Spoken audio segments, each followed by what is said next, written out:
Hello and welcome to the Rabblecast. My name is Eric Hernandez, here along with Doug. And we're going to the movies. We've talked about this one for a little bit. We did our Blade episode a while back in October, we said. Yes. And this is one we were thinking about for quite some time, when we did that episode, we said, hey, why don't we do The Crow? Because it's coming up on 25-year anniversary. So this one was actually kind of plotted out a little bit, and we're kind of ready. We're ready to the point where I looked it up online and I said, hey, look, it's on Netflix. We're good to go. But when I get here, Doug's like, I got the DVD. I'm like, of course we do. But in case we couldn't find our copy, we're good to go otherwise. But we watched it on DVD. We sat through the whole movie. We give our commentary. I think we each learned a little something new tonight as far as the film is concerned. Yeah, we both were. I think there was also that partial thing of like, okay, who can throw down more trivia about this movie than the other? Who can remember more lines? Who can remember more lines of dialogue? Who can remember more of whatever? So. I could probably quote the whole movie from start to finish. I was going to say, I see a very perverse drinking game in our future. Oh fuck! But yes, we watched the 1994 film The Crow, starring Brandon Lee, Michael Wincott, and a who's list of different actors that you go through. If you look at them now, that they've all gone on to very prominent things. So sit down, check it out. It's about a 2-hour show as far as the podcast. That's because we keep talking past the credits. But trust me, we have a lot to share with you and a lot to be thankful for as far as this film. It's been very near and dear to our hearts as we grew up. We each saw it differently, and Doug had his life, I had my life, but the character and the story stuck with us in a certain way, and I know there's a lot of fans out there that feel the same way. So if you get a chance, listen in, let us know what you think. Otherwise, let's see, we are brought to you by InsidePulse.com. I feel kind of weird doing all the shilling now. We're brought to you by InsidePulse.com. You can find us under the podcast section. You can also find the show over at youtube.com/Rabblecast.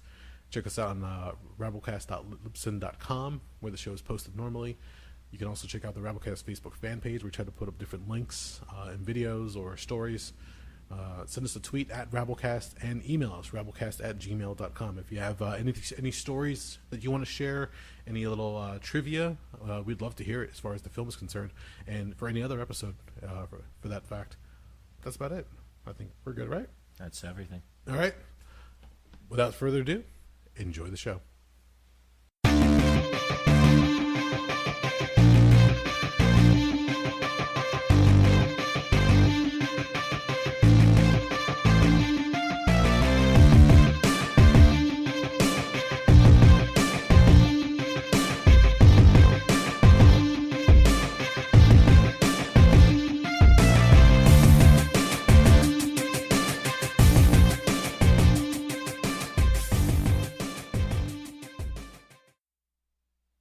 All right. If you're joining us for this episode, get ready. We're about to sit down and do a little, I guess our own little commentary track on The Crow from 1994, starring Brandon Lee, Michael Wincott. I can't remember who else off the top of my head, but I'm sure we'll cover that a whole bunch more during this episode. Just making sure everything's going good. All right. Well, if you're playing at home on the DVD, Doug's about to hit play now. And there we are, the Dimension logo. Dimension Films. It's also funny to think about. This was a joint production of Miramax and Dimension. Yes. And 1994 was the breakout year for Miramax. What else came out that year? Pulp Fiction, Ed Wood. Those are the two big ones, I think. Well, Pulp Fiction was one that really put them on the map. So, for those of you playing at home, on the screen, they just had a little subtitle of Devil's Night, October 30th. So this is the first clue that this takes place out in Michigan. Devil's Night is a traditional night for vandalism, arson. I don't know if that's actually still a thing these days. It still exists. It's just not on the scale it used to be. Unfortunately, when abandoned buildings get set on fire in Detroit nowadays, they don't always get responded to because the fire departments had so many cutbacks because of how the severe budgetary crisis that Detroit has been in for the last, 35, 40 years. And before we get to the window here where the crime scene happens, that little pan shot you just saw, that was all miniatures. Yes. So it's kind of neat how they make that look very realistic. It's also kind of cool how they the budget for the film was pretty low, actually, for what people were saying. They kept saying that apparently they were trying to make, one of the quotes I recently read, they were trying to make a $30 million film with like $18 million. That sounds about right. So, but here's the first scene of Eric and Shelley, the aftermath. Held down very nicely by the one and only Ernie Hudson, playing Officer Albrecht. Which is a shame he doesn't get more roles. Because he's fun as far as the different roles he does play. He's been a steady working actor. But I'm saying, like, you don't see him front and center as often. No, fair enough. He's usually a character actor or a bit player. I'm trying to remember some of the other movies, obviously besides Ghostbusters. Dolomite 2, Human Tornado. Okay. Oz, the miniseries about the prison on HBO. What was the one thriller he was in with Rebecca De Mornay? Hand That Rocks the Cradle. Thank you. Yes. Also, a useless fun bit of trivia. The name Officer Albrecht, the name Albrecht was taken from, I can't remember if it was the drummer or the bass player for one of James O'Barr's favorite bands, Joy Division. Which, I heard about that one. Wasn't that the gentleman just took on a different last name out of nowhere? Yeah, it was very weird. His Wikipedia article lists him as having like 2 or 3 different last names depending on what he was doing. Yeah, he just all of a sudden out of nowhere changed in Joy Division. Then he changed it again, I think, when Joy Division morphed into New Order after the death of Ian Curtis. Yeah. But, I don't know, it was 1970s in the United Kingdom. Shit was weird. So far in the movie, we have Sarah meeting up with Officer Albrecht. And the whole situation's unfolding right now where you see Shelley's obviously been abused and beaten up to the point where she needs emergency medical attention. You find out that, in a few moments you're about to find out that Eric did not survive the tragedy just happened, so Albrecht has to break the bad news to her. And she's more or less like a surrogate daughter to them. Yeah, it's kind of implied that, well, we find out later on that her mother's a fucking mess of a junkie. There's a few other pieces, but we'll get there when we get there. Yeah. So she spends all of her time with Eric and Shelley, and they more or less look out for her, kind of like a younger, not like a daughter, but like a younger sister, kind of. Okay. That's a good way to put it, yeah. That was kind of the indication I got from the entire thing. Also, the narration you heard in the beginning of the movie when they do the panning shot of the city is apparently one of the rewrites after the passing of Brenda Lee, where they had to try to fill some scenes, and they had to make up for the fact that Brandon Lee was not going to be around to do a lot of his own dialogue anymore. They're going to use whatever they had of him, so they made sure to rewrite a few things, and the narration was part of that. And here is a raven, not a crow. Yeah, they went with the ravens because they're bigger, I believe. Yes. They're bigger and supposedly have a larger beak. But apparently the main raven that they used went by the name of Magic. And they used that same raven in the subsequent sequels. Mm-hmm. So that bird got some work. When I read about that blew my mind that it was the same ones in the fucking sequels. There's some continuity for your ass. That's true. So that would make the character of Sarah and the bird Magic the only ones who went on to the different sequels. Well, yes and no, because it was a different actress playing Sarah in Crow City of Angels. Well, just the character of it. Theoretically, yeah. It does kind of... It moves on that way, but so yes Magic, and no. Magic is the only steady working actor. Basically, yeah, and for the series. This, I think, is also the first time they gave Eric a last name. Because I don't think they ever mentioned his name in his last name in the comic, do they? No, they don't. It's just Eric and Shelley in the comics. Yeah.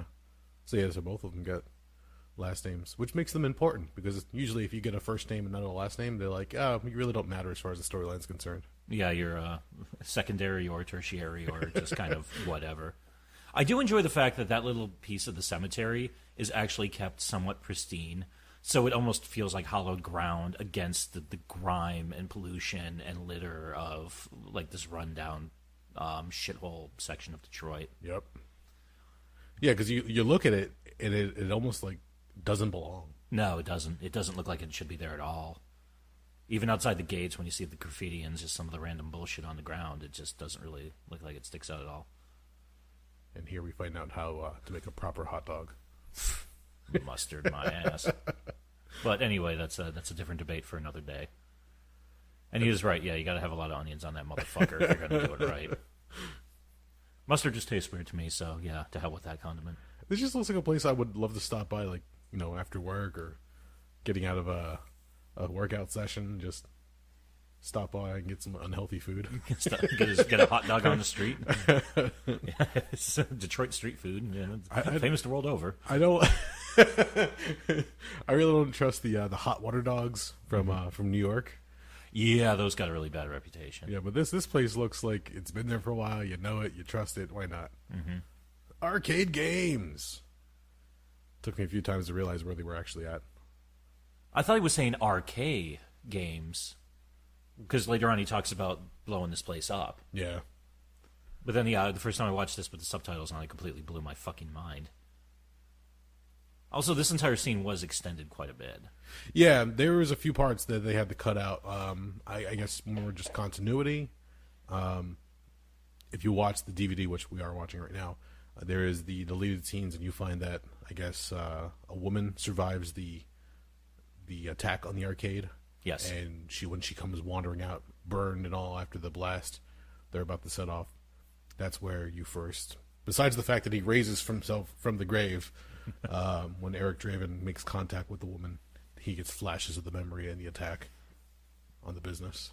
Also, right around here, if they'd left it in, would be the first appearance of the Skull Cowboy as well. Yes, very true. Which would somewhat...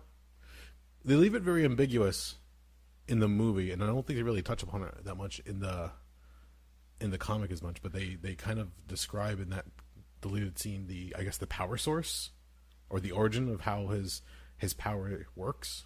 There's dialogue in it. It's really tough because there's a few pieces of work print that have made their way out. They're on the internet, a couple other spots around the way. Some of the later editions of the DVD, and I think the Blu-ray had some of them thrown on the disc.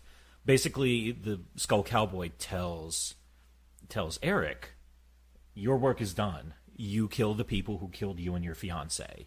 If you want to interfere with the affairs of living, it's going to fuck with your power, and also you're going to stuck here. So it kind of alludes to the Skull Cowboy was a previous avenging undead. Yeah. And he went off his mission, and that's why he's still just kind of wandering around looking like just, a rotting pile of shit. That's a good way to put it. Oh, also another fun fact, and I didn't know this until quite some time. Brandon Lee was about 6'2", 6'3", and his normal body weight was about 190, 195. When he got this role, he stopped eating. Yes. And he dropped to, I think, like 160. Yeah, he became very gaunt, they said. To look like somebody who just came out of the grave. Yeah, which is still impressive because he actually maintains good muscle mass, so he just looks really... It's cool because he captures the body of Eric in the comic book, which was modeled off of Iggy Pop. Yes. Who, looks like he's got that weird, sinewy, muscular look to him anyway, so... Iggy Pop, who was at least offered the role of Fun Boy. Yes. But could not make it due to scheduling conflicts. But did come back to play Curve in 1996's Crow City of Angels. Yes. And had the best, weirdest line ever in the movie, "Fuck you, bird dick." Which still kind of makes me be like, what? But, yeah, I have to make a lot of excuses for that movie when I'm defending it. Some of these scenes here, when he's getting back to the apartment, are kind of interesting because some of them aren't him. Some, like this right where you can't see his face, there is his stunt double that filled in for him. Yeah. The water that you just saw falling from the door frame was added in digitally. At this point in time, digital effects were not exactly what they needed to be, so they had to break some new ground. So mapping his face onto the falling body out of the window was done digitally. The scene you're about to see right here, where you see his face in the fragmented mirror, those were all digital captures of his face put in there to make it look right. This is apparently his face is redrawn onto the body double. Well, that one looked really bad too.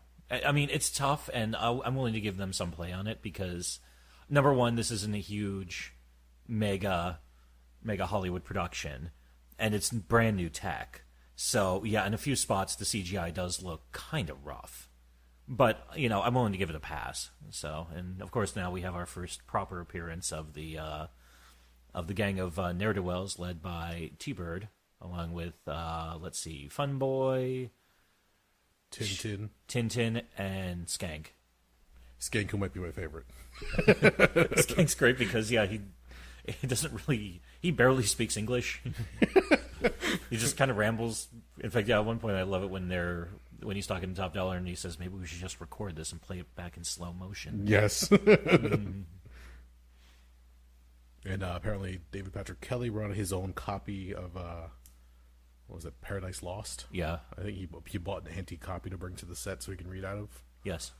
Famously, David Patrick Kelly, I didn't know this at the time, but famously was the leader of the Rogues in The Warriors, so...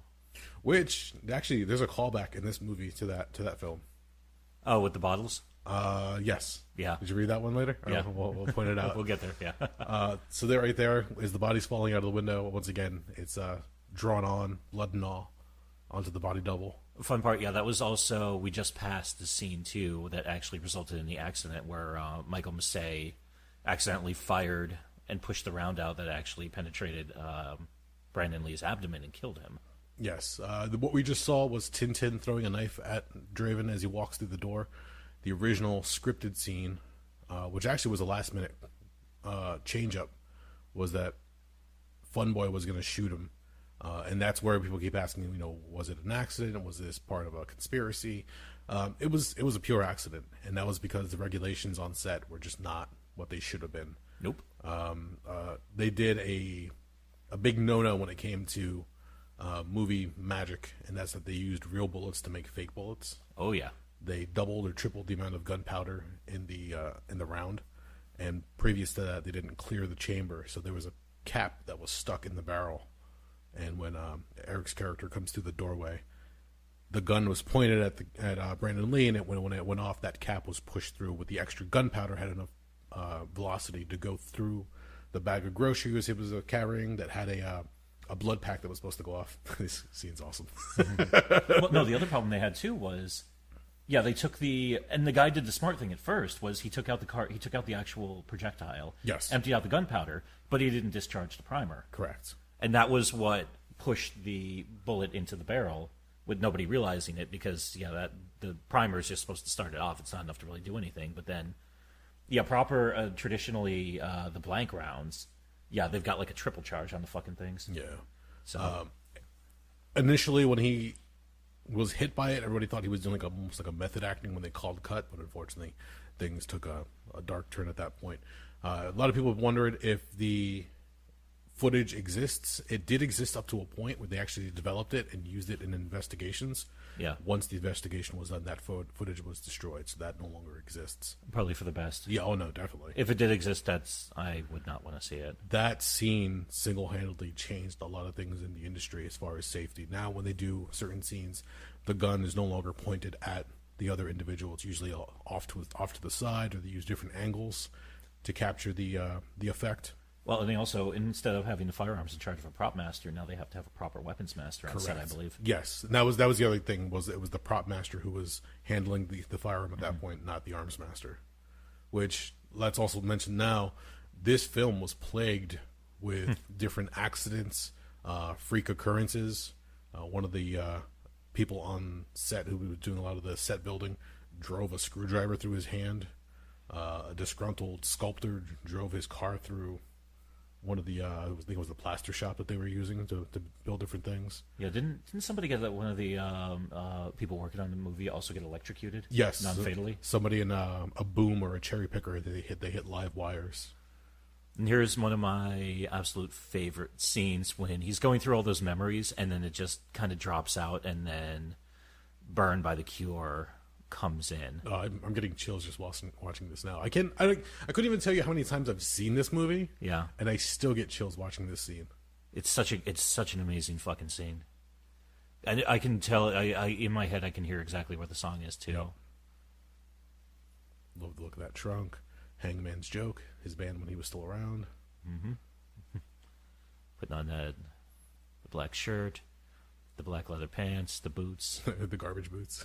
The garbage boots. Those are not a bad pair of boots for finding them in a fucking dumpster in Not fucking at Detroit. all. No. That's good on you, buddy. The iconic window, and this right here, the flash you're going to see.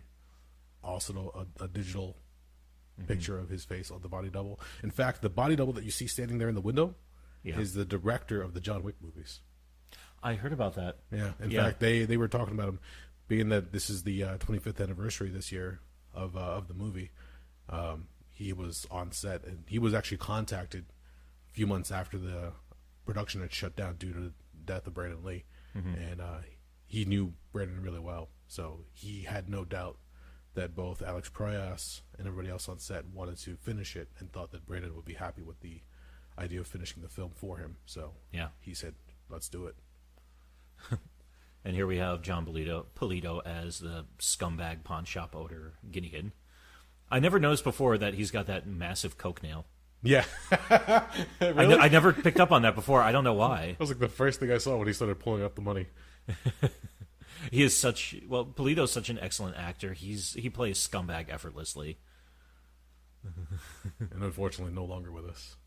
Yeah, I forgot he died, what was it, like 2 years ago, 3 years ago? About that. And I just found out, same thing with Michael Massey, actually. Yeah, he passed away recently. We talked about it on here. Did we? Yeah. I feel like, I mean... It was a while ago, though. It's so weird when we talk about certain things and we look back, it felt like a lot longer. I hate to tell you this, but... I know, shut up. Don't even say it. Just enjoy the bird flying through the city. The CGI bird flying through the CGI city. Yeah, it's probably another miniature just or miniature, through. Yeah. Then great scene once again. Yeah, Dead Souls, Nine Inch Nails doing a cover of Joy Division as he races across the rooftops. Let me say this for now. This scene's awesome because you see him like this is essentially parkour, but not actual parkour. It's hardcore parkour. As he knows, shut up. As he's running through the rooftops, I saw this, and we got a very lackluster video game of The Crow for PlayStation back in the day. Oh, the City of Angels one. Yeah, why can't they take the Assassin's Creed engine and make a Crow video game?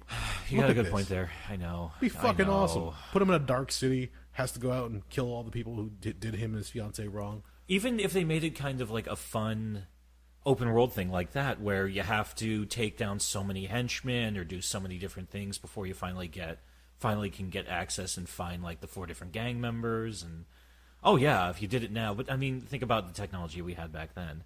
Oh man. Well, it is what it is, unfortunately. And this is where the Crow leads him to his first victim.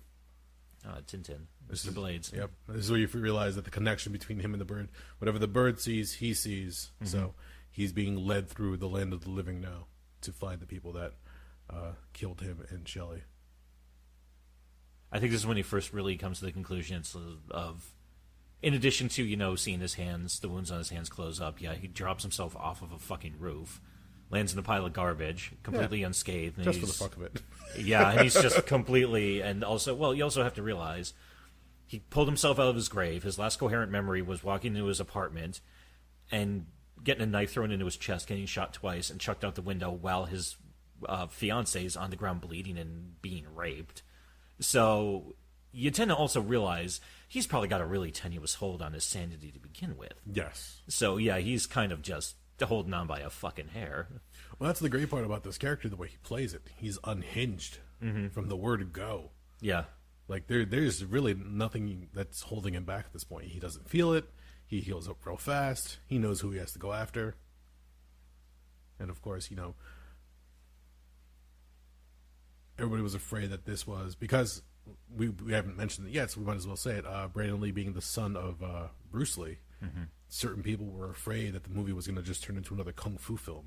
Yeah. And it's not that at all. No.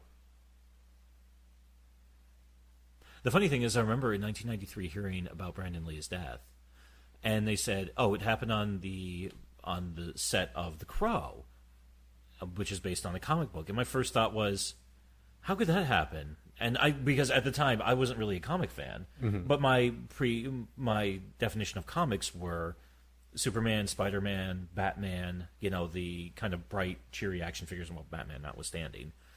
So yeah, then when I found out about this and started seeing some of the stills from it about a year later when they were talking about it coming out, I was like, whoa, what the fuck is this? Yeah. This is my cup of tea, so.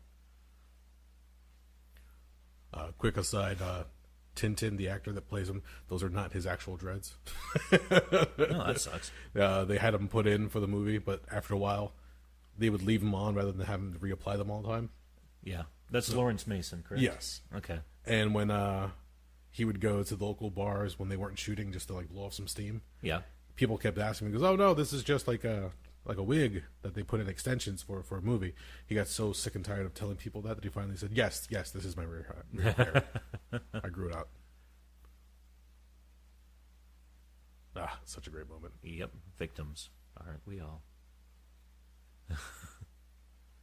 I always wondered if there was more to this scene, the way he drug his hands over the picture of Hangman's joke, because it seems like too much of a coincidence. Yeah. Well, the difference between the comic and the movie is, in the comic, it was like an accident or bad luck on the part of the couple. Mm-hmm. They just ran across T-Bird's gang. Yeah. But in the movie, they were targeted for not moving out of the building. Yeah, they were fighting tenant eviction, I believe is the line they used. Oh, I can only imagine how fucking cold it is in that club. Well, that was, if I remember correctly, I think they said that was a converted cement factory. Yes. In Wilmington, North Carolina, in winter. So it was fucking freezing. So everybody runs off, puts jackets on or whatever the case is, and then has to run back out and pretend that they're having fun at a club where it might be somewhat warm. Did you hear about the other two movies that use the same cement factory? Was one of them Dark City? No. One was the Super Mario Brothers movie. Oh, wow. The old, with John Leguizamo and Bob Hoskins. I remember it well. And the other movie was Teenage Mutant Ninja Turtles, was the hideout for Shredder and his gang. Oh, interesting. And also, catching everybody up with everything, the band on stage was Medicine, doing a song from the Crow soundtrack, Time Baby 3, which it doesn't feel like bad. Yeah, I know it's kind of product placement as they're kind of selling the soundtrack at the same time, too.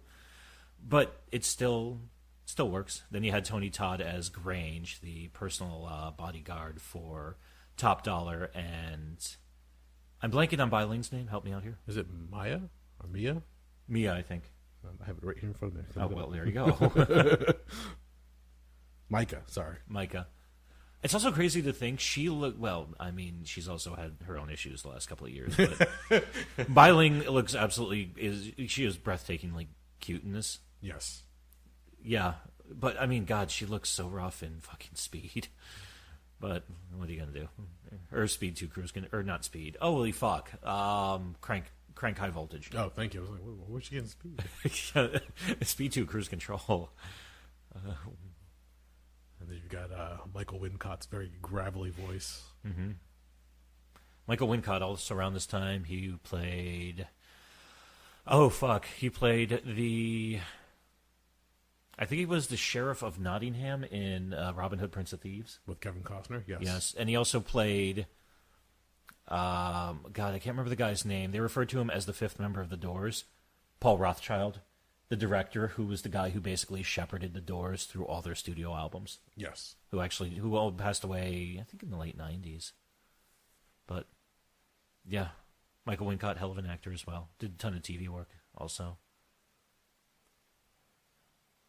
And there we have the pit, where everybody hangs out at the bar.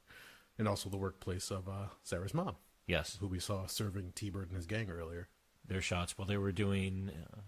What is that? The whole idea of swallowing the bullets and taking the shot? Remarkably stupid because, there's a lot of toxic shit in the fucking bullet. Okay. Between all the chemicals and gunpowder and the goddamn lead. So, yeah...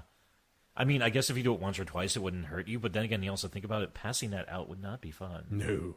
Especially if it goes sideways. No, yeah. I can imagine just being in the bathroom all of a sudden you hear plink as it hits the bottom. Basically, yeah. Wow. Michael Massey, unfortunately, after the events of this film, took a year off of acting just to deal with the trauma that came with everything. And unfortunately... up until his passing, apparently still suffered nightmares. Up there. Well, yeah, he basically, I know he said in a few interviews after the fact that he even said, this is going to haunt me till I'm dead. Oh, yeah. Which is, I mean, it's so fucking sad. I mean, it's funny if you think about it. I mean, this was filmed, 93, they finished up in 94. And then not long after that, probably in like late 94 and early 95, he filmed some stuff he was a minor character in Seven. Yes. And he looks like he aged 10 years in one. Yeah, I can imagine. He looks like hell. I mean, like, I didn't even realize it was him until I was reading through the credits. You got Brandon Lee dropping some Edgar Allan Poe on your ass. I love the fact, I forgot to put on subtitles, but neither of us really need them. No, we don't. So, yeah, Jesus. We both are listening to the old like soundtrack or dialogue track in our heads. Yeah. We've seen this so many different times. And you owe me a fucking new door. Great fucking scene. Again, I think this is thanks to Polito's acting. It's just fucking amazing. Mm-hmm. CGI a little dated there. Well, yeah, it was 1994. Yeah, exactly. You're dealing with something from a while back. Also, I like the drool that comes off of his mouth as he smiles. Yeah, that makes it fucking perfect because it just looks like he almost looks like a fucking animal. Just the sound of the bat cracking on his forehead. Mm-hmm. I remember when I saw this in theaters. I remember when he starts yelling shit on me after he sees the bullet wound close up. That actually got a pretty good laugh. Oh yeah, definitely. I believe it was also in this scene. I don't know if it was the door or the jewelry case, but when Brandon Lee goes to punch through it, he actually cuts his hand on the breakaway glass, and somebody says, "Well, that like rarely ever fucking happens." So let's just chalk that up to all the other bad accidents that keep happening on the set. Yeah, I understand why a lot of people say this production almost seemed like it had a curse on it. There was a neighboring production apparently that was taking bets on what would go wrong next. Really? Only for a fire to take their set out. No shit.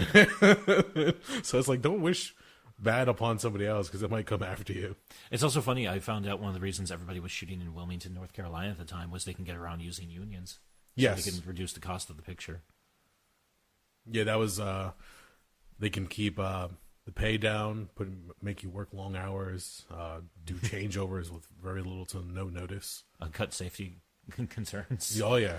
So, yeah, maybe it wasn't a good idea after all. Well, again, $30 million for 18. Yeah. Not to mention the fact that most of the filming is done at night outdoors. Yeah. And you were saying before, it's cold as hell, so they have like heaters or coats that they're putting on in between takes, trying to stay warm. Oh, yeah. The first time I saw shots of the making of, yeah, it's funny seeing Brandon Lee wearing the makeup and the leather duster and the black shirt and the leather pants. But then he had this ridiculous looking black or dark, not even a dark colored parka. It was like a red parka or a tan parka, like over everything because he was so fucking cold. Plus also dropping his weight down that far. Yeah, he was probably freezing his balls off on the picture. I like this part. He's not even looking at the rings. He's just able to, by sense alone, know which one was theirs. Yeah, I always figured that, we got that he can touch other people and kind of absorb their memories if it pertains to his mission. So does it work as well for inanimate objects? I would chalk this up to the spiritual aspect that, certain things have memories or vibrations, and maybe that's what he's pulling off of. But again, that's because his powers aren't really defined. No, yeah. This is like the first of its kind in this sense, so it's almost like world building as we go through. Mm-hmm. Useless fact: that pistol grip shotgun there, I believe it's called a Mossberg Cruiser 500. I did read that, yeah. Okay. I believe that was relatively new at the time. This is what you realize when a lot of the guys in this version of Michigan or Detroit all have like similar firearms because they're reusing weapons over and over again. Yeah, probably saving money once again on production. Yeah, did you go to the internet? And I can never remember the name properly. It's the Internet Movie Firearms Database. Firearms Database? It's honestly, you type in a movie, and if it has guns in it, they will tell you what the guns are. I'm familiar with IMDb as I have it in front of me just in case for notes. No, not IMDb. I didn't realize there was an actual firearms database. That's funny. It's actually kind of cool because they will even tell you, in certain movies, especially for sci-fi and whatnot, they will tell you, oh yeah, this gun doesn't exist, but as far as we could tell, it looks like they took this type of gun and strapped a bunch of different stuff to it. Like, I mean, of course, the famous one for that is going back to how they took Thompson machine guns and slapped a bunch of crap on them to make the pulse rifles and aliens. Okay. So, but yeah, it's actually really interesting to sit down and read through that because when you really think about it, it's like, wow, there are a lot of, Yeah, it's just a fun especially if you're a movie nerd and a gun nerd or both. I hate to have been that guy who had to stand in front of the shop as that explosion went off. I figured it was a dummy. I hope it was. I mean, you can't be that close. You get the shit burned out of you. But seeing the rings, the jewelry, so all the past victims that have been affected by more than likely part of T-Bird and his gang is that's Tintin who keeps pawning stuff off to Gideon. Yeah. So that's like the victims getting their revenge on Gideon, which is a nice little piece. Also, yeah, another pop for the soundtrack as the guy kicked the jukebox and it came on. We got "Color Me Once" by the Violent Femmes, Yes. which is a very In this scene right here, not to cut you off, you're going to see a guy running all the way with a TV set. Oh yeah, That's James O'Barr. yes sir, Cameo. yes sir. And the first meeting of Albrecht and Mr. Draven since the whole tragedy. Which is also fun because you get that great line. You move and you're dead. I move. I say I'm dead and I move. Well, imagine Albrecht at this point in Detroit dealing with a bunch of people who probably like on drugs, high as a kite, Psychotic crime. doing weird shit, and there's a guy with a painted face walking towards a live gun. Like, hold on, with a guitar. Yeah, walking away from a burning building with a guitar slung over his back. with Harley Quinn makeup on his face. Yeah. I think he even asked him, was like, "Are you high?"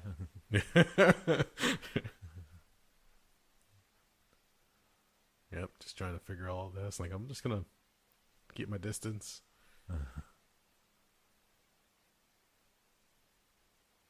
Aw, nice jacket. Yeah, I love the way they describe that one. Stuck his knives in him in alphabetical order. Yep. All his major organs. There he is. Yep. Mr. O'Barr. With his... Man, he had one hell of a skullet going on back then. Jesus, James. At one point when they were going to do the movie, I guess when it was still Miramax at that point. Yeah. They were going to make it a musical with Michael Jackson as the lead. I heard about that, and I'm not sure if that's the goddamned worst idea I've ever heard or the goddamned greatest idea I've ever heard. Well, there's no middle ground. That was either the greatest or the worst. I love the story as I read it because O'Barr laughs hysterically, like, "Oh my god, that's so ridiculous!" But then they're like, "No, we're serious." Yeah. It's like, I'll pass, thank you. I was gonna say, no wonder so many people who were involved in this movie fucking ran the fuck away from Hollywood afterwards. Oh yeah, especially Alex Proyas himself. He only did a few more movies. Yeah, and then I think he finally said, "I'll sock away enough money. I'm going to fuck back to Australia. Fuck this insane town." Yeah, because he did this movie. He did Dark City, thank you, which has a very similar atmosphere and tone. Oh yeah. And then he did iRobot with Will Smith, and after Will Smith flexed his Hollywood muscles, he's like, "Fuck this, I'm out of here." Yeah.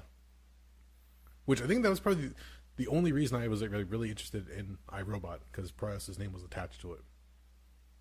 When I watched it, it didn't have anything that I would call Proyas, so I was kind of let down by that one. No, it kind of started out kind of dark, but I remember it got really Will Smithy really quick. Yeah.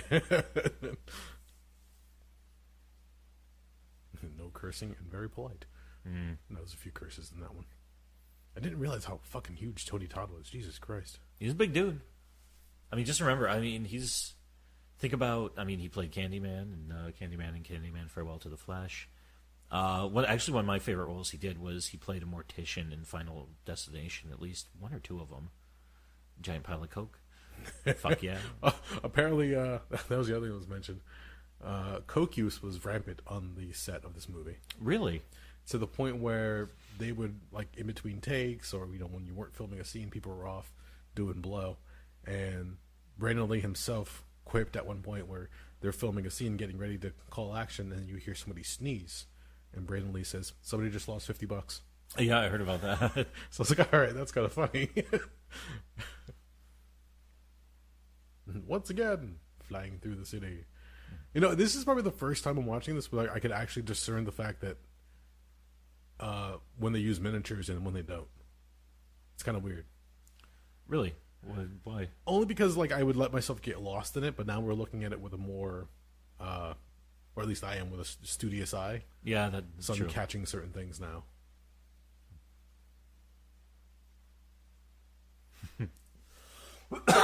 Another thing that keeps happening here is whenever you see the flashbacks, they have that flare of color to them. Yeah. Proyas apparently wanted to do the film in black and white originally. Oh god, I would have loved that. And then the studio said no thanks. Well, that was, unfortunately, it was the early 90s, and anything that reeked of an art film was considered box office death. Yeah. So, which sucks. And it doesn't even make absolute sense because, I mean, for fuck's sakes, that was only 12, 13 years after Raging Bull, which was one of the most acclaimed and insanely successful movie. Here's the line of "Can't rain all the time," and where she connects. Like, wait a minute, did I just see a ghost? Yeah. But you're right. No, he wanted to do it black and white. The studio balked at the idea, so he said, "Fine, I'll try to do as monochrome as possible, with just a few flares of red here and there." And then, whenever you have the flashbacks, that's where you get the real flare of color. Even when the crow shares vision with him, you see it's through a black and white lens. Yeah. The fisheye lens.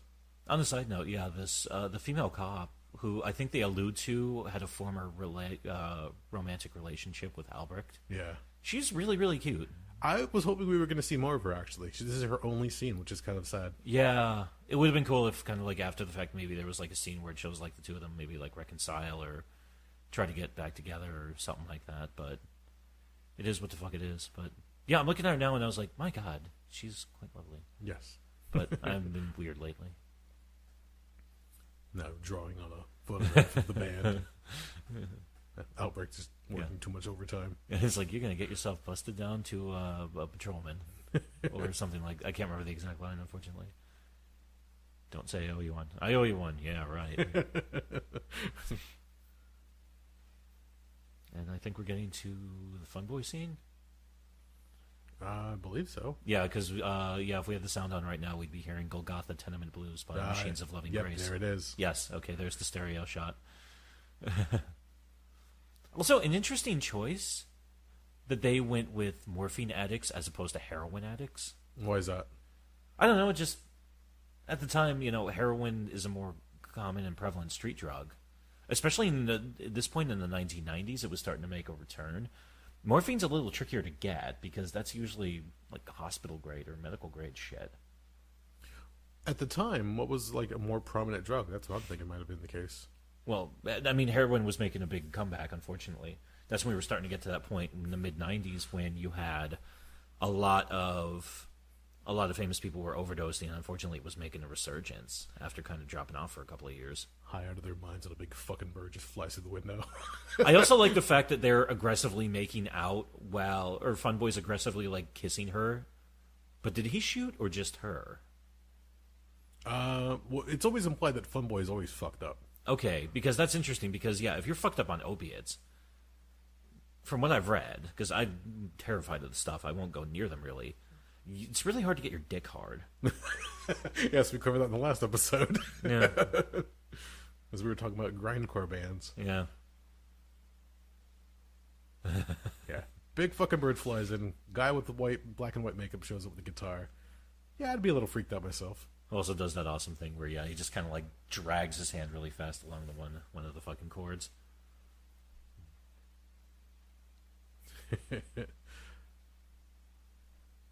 Now this scene, it doesn't age well with the effect. No, not at all. But it's still a great scene the way it's played out. Like, again, he doesn't fucking care. Mm-hmm. He's already been through hell. He's already died. Mm-hmm. What else can they do to him at this point? Well, it also makes you wonder, was he unconscious for that year? Was he awake in the grave? That's a good point. Yeah, that's again something that's never really explained.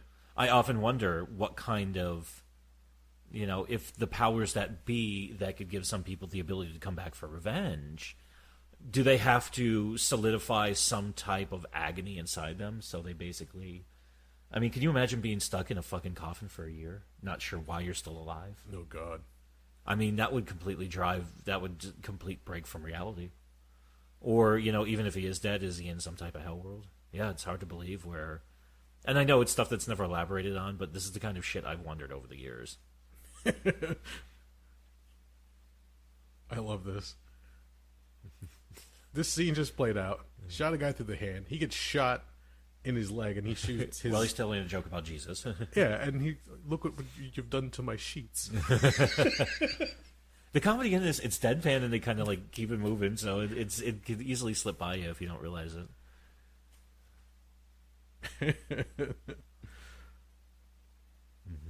I do believe this scene also had some extension to it at one point. Really? Yeah. Well, it's also interesting because this is one of the few scenes where it's very well lit. That's a good point. Yeah. Like this one bathroom just has extremely bright lights in it. Yeah, which is even more mind-boggling because it looks like a bathroom owned by a fucking junkie. I would not touch that straight razor. Who No. knows what's on that fucking thing? God, no. I wouldn't want to touch anything in that apartment. That's a pretty spacious bathroom for this apartment. Yeah.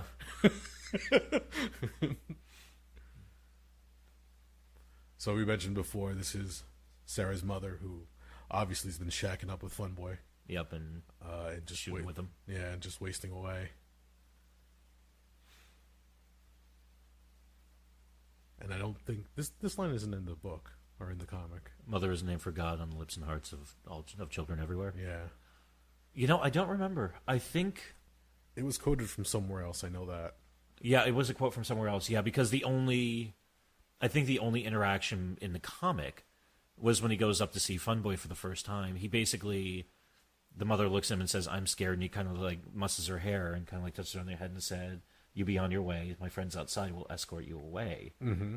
And then she goes home, but she then never shows up again.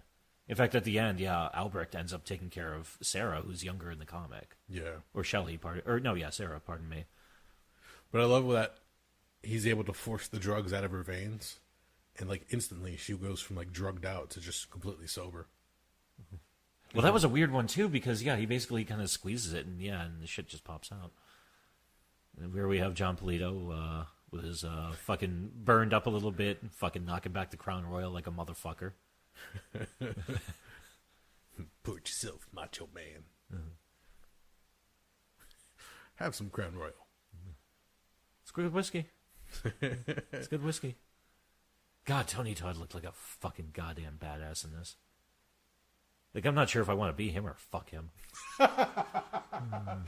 He just looks like a sharp man. Well, he's got his demeanor already. The glasses add to it. The suit jacket with the shoulders. Yeah. Just frames him. And he looks so fucking intimidating. Yeah, he does. Oh, yeah, God, yeah. Plus, yeah, he's like 6'5" or 6'6", I think. Nice cold shower. Oh, that's why he did that. I never could quite figure that scene out. Well, putting him in the bath? Yeah. Just to cool him off for a little bit, wake him up probably, so that he can exact his revenge on him. Makes sense. Yeah, he wants him to be awake when he starts jabbing needles into his chest. Holding the calico pistol, I believe that is. Which, in the comics is a bit of a change, because Funboy actually, like, interacts with him a little bit more on a personal level in the comics. Yeah, Funboy almost becomes like his stooge. Yeah. Where, yeah, at one point he says, he's like, I'll sell out T-Bird if you give me a quick, painless death. Yep.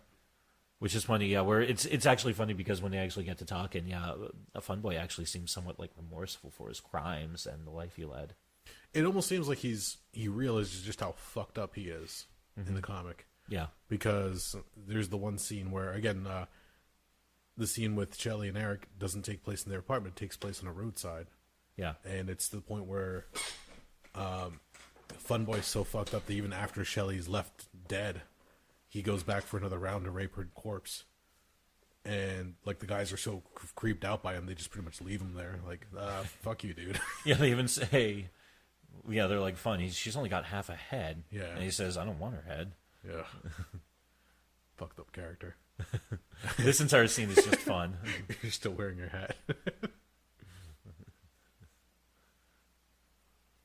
He looks at the beer like it's like alien to him. Yeah. I always wondered about that choice where he's like trying to understand what it is. I'm pretty sure he's just fucking with him at this point. Possibly. But then, yeah, it kind of changes on a dime. Like, he's kind of like fucking around for a minute, then all of a sudden it just gets fucking sad as hell. Yeah. Yeah, because at this point he's coming to terms and he's getting like the last bits of information. As far as what happened. Mm-hmm. Not to mention the fact that in the comic, it was Eric that goes through the intensive care for the hours on end. It's not Shelley. Yeah, there's even that one line in it that I always enjoyed where the surgeons finally say, all right, let's call it. Any next of kin? Oh, yeah, a girlfriend in the next room. Hysterical? No, DOA. Wonderful. Yeah, because once again, this happens with a lot of movies. There was the theory that this whole scene, this whole storyline plays out in the comic in Eric's head. Mm-hmm. Like the whole comic is a revenge fantasy as he's laying there on his last moments. Oh, Jesus, I never even thought about that. A Jacob's Ladder scenario, yeah. Holy shit. I never even, holy fuck, I never thought of that before. Just to allow him to go out there. His body's all fucked up, obviously. He cannot take pain, but he has all the scars from when he was shot and beaten and tortured, and for him to go out there and just lay waste to the entire city and take out the guys that took him out. Mm-hmm. Yeah, but also in the comic, yeah, he didn't really have so much the restrictions on going after certain people. That's true, yeah. Yeah, he went after whoever the fuck was in his path. Yeah, because even the one thing, he goes after one of their friends for information on him. In that one scene where he says, I would have brought the fingers I cut off of him, but he had to eat them. I forgot about that. Yeah. And then later on in the book, you see the guy hanging out with T-Bird, and he's like, hey, man, how you doing? And he holds up his stump of a hand. He's like, how's it fucking look, asshole? Oh, man.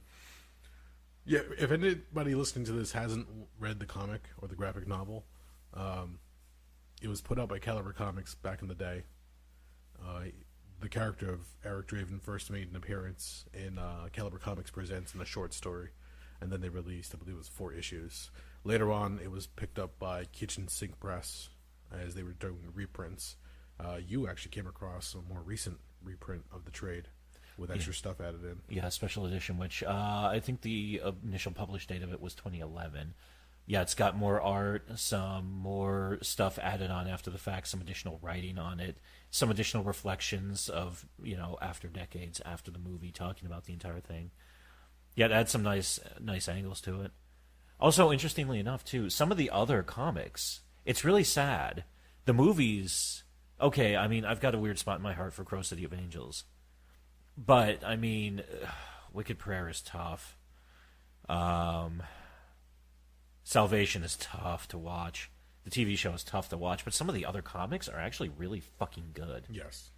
Like the one, I think we talked about this before on here, Crow Wild Justice. Yes. It actually turns into a really weird philosophical piece. See, here's my problem with the sequels and the follow-ups to this, is that they took an indie comic, something that was not even supposed to be published originally. Mm-hmm. Obar, when he wrote it and put it out there, it was more of a personal piece. It wasn't until a friend of his took it and mailed it out and did it get approved that it finally gained some kind of traction. Now it's sold millions of copies, been translated into different languages, and obviously spawned movies and TV shows and other comics or other storylines. But it just felt like at that point they were trying to latch on to the idea of a franchise, which this is not a franchise type of movie or property. This is a revenge story. It's like a dark, twisted Romeo and Juliet almost. Yeah. But all the other sequels, I mean, granted, like you said, some of them are fun to watch, some of them are harder to watch. But there's a good story to be told with this structure, this setup. But nobody's been able to hit upon it as well as this first film. And whether that's the death of Brandon Lee being part of it or not, who knows? Who knows how far this movie would have gone had Brandon Lee survived? I think one of the big kickers for it was just a perfect storm of the way it looked and the people involved with it. Because you had, I mean, not just Brandon Lee, you had a lot of people pulling weight in this one. Oh, yeah, definitely. You had a soundtrack that really captured that moment just right. Because you could tell they kept trying to take that formula and replicate it, and it just wouldn't work because they could not get that X factor right. No, yeah. If you look at the soundtracks for Crow City of Angels, for Crow Salvation, I gave up by the time Wicked Prayer came out, so fuck if I know. But yeah, if you look at them, they generally had that mix of all alternative and kind of darker bands and some metal bands and whatnot, trying to put it all together. Sorry, I love the scene. No, yeah, here we have Gideon being taken out by Top Dollar, even after telling him what he wants, but... For fuck's sake, die already. Yeah. I never quite understood why he shoots him, other than the fact that Gideon's really fucking annoying. Pretty much just it. He was hoping for like a dramatic clean kill, I'm sure. But Gideon just doesn't know when to quit. Yeah, once again, hey, Gabriel, the cat. Yes. Yeah, it's interesting to see. Like, they just wanted this to go on. I don't know if they thought of having the character of Eric come back for other movies, but who knows? And this is another change. In this movie, they make him a musician to pay homage to the fact that Obar put a lot of his favorite bands' music, as far as lyrics, in the notes in the graphic novel. Oh yeah, because in the comic, was he a mechanic or was he a construction worker? I think he was a mechanic, or at the very least, he had knowledge of vehicles, because he talks about when their car breaks down. He talks about, "Damn, I threw a rod." I think it was. You know what? It would make more sense because they're in the Motor City. Yeah, for him to be a mechanic. Okay, or at least somebody who works in one of the last guys who fucking hangs on to one of the jobs in one of the automotive factories. That's a good point too. Yeah. Could have been one of the two. Hell, I think the fucking Oldsmobile plant was still up and running in the early 80s. Before they shut that one down in, I think, 84, 85. And there's when the record skips. Of course it does. That's a perfect moment. That's very true. Can't rain How all convenient. the time. Can't rain all the time. Can't rain all the time.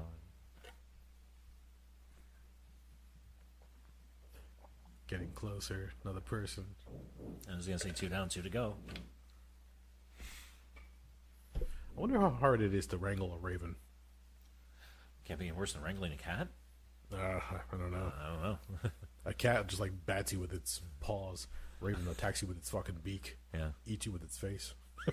I used to do the fired up thing with a friend of mine in high school. Really? Yeah. Yeah, he was a skater nerd who also loved this movie. Yeah. Yeah, we'd every now and again walk up to each other and go, "Fire it up! Fire it up!" Yeah, we got yelled at by a teacher once. Here's another scene that was extended, where the shop where he's getting the smokes and road beers from gets robbed, and Skank gets beat up in that in that robbery attempt, only to realize that T-Bird has supposedly taken off without him. I was gonna say, if you need smokes, but you already have a smoke there. It's probably his last one. Oh well, it's a cigar. It's not exactly gonna go quick, but hey, Maybe they wanted to roll a joint or something. Yeah, fair enough. Fair Maybe enough. just eating away at the chips already.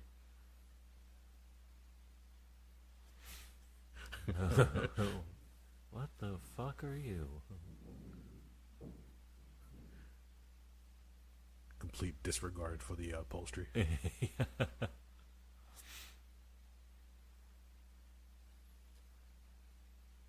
Yup, here we go. Later on, here we go. Skank realizing that he's taken off. Oh, quick aside. Yeah. That's Fun Boy's gun he has now. Oh, the revolver? Yeah. Yes. Once he takes that Fun Boy, he takes the weapon. After stupid asshead. Great insult, dude. Great insult. Also, a hell of a vest on that guy with the Yugo. And what a fucking small car for such a big guy. Yeah, what the fuck is that all about? I'm not sure if that was a choice or just random happenstance, or that's what they had to work with.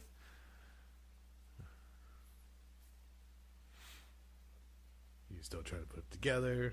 When the car chase scenes, apparently, Yeah. also done with miniatures. Really? Yeah, It's tough to tell. they did a really good job. Yeah. Feel bad for this cop. I just love the fact everybody curses up a storm in this movie, and the cop goes, "What in the crap?" That's a good point. Well, he's supposed to be a good guy. I guess. Yeah, apparently that's miniature right there. Oh, They didn't have the budgets for car chase scenes. Also, if you look closely, he decided not to use the revolver anymore, and he flipped over to the fucking Taurus that T-Bird had. Ah, good point. Yeah. If Okay. you look closely again, yeah, it's now a black semi-auto. Okay. Driving this little car with apparently no wheel alignment. And a smashed windshield. Trying navigate everything.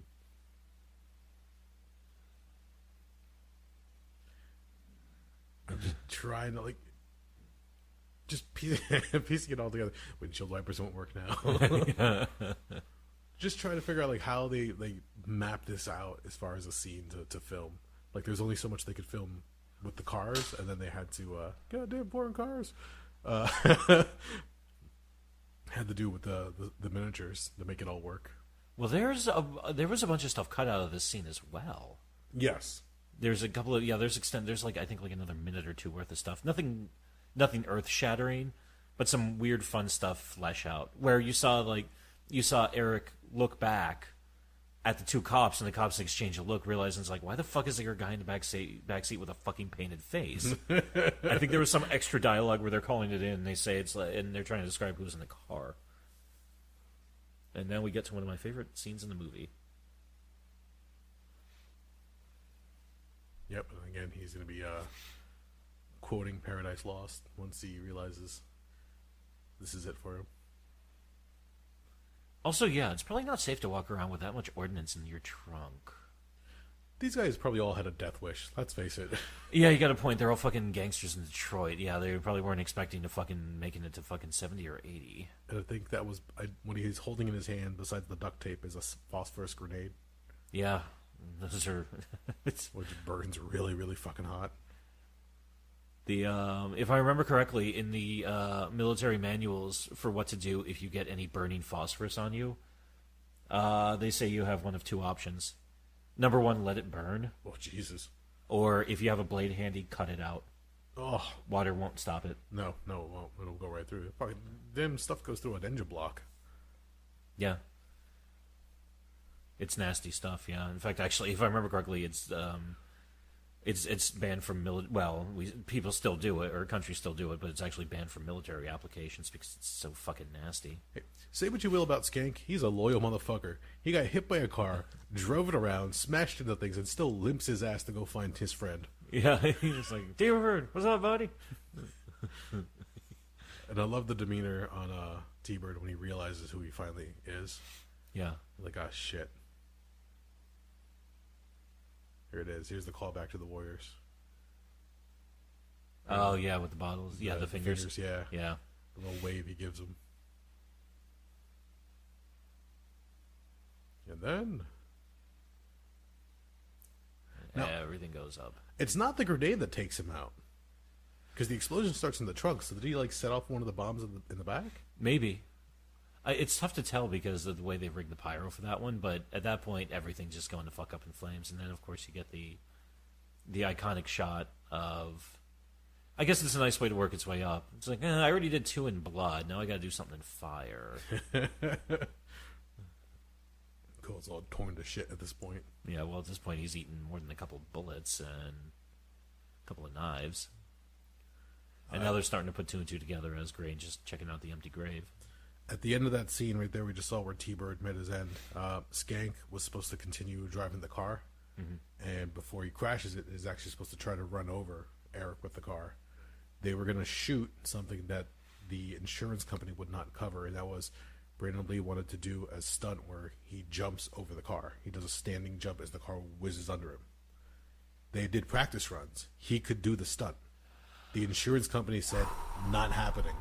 So they said, how about this? Once we finish filming, we're going to come back, do this on reshoots. We'll do it on our time, our money, and we'll add it in. And everybody was for it.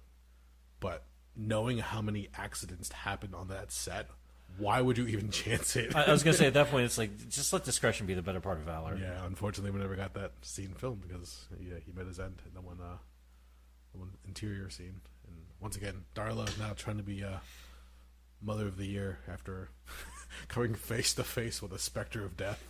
Yeah. I mean, at first you could probably be like, oh, this is just some weirdo who's, fucking around with the guy I'm fucking and doing dope with. Oh, but then he grabbed my arm and he made the morphine unmixed with my blood and flow out of my fucking arm, which is insane by itself.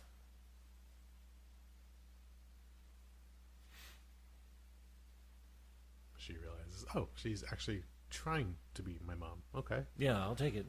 I like the expression on Darla's face right here. That little smirk that she gives, like, oh, I can do this. Mm-hmm.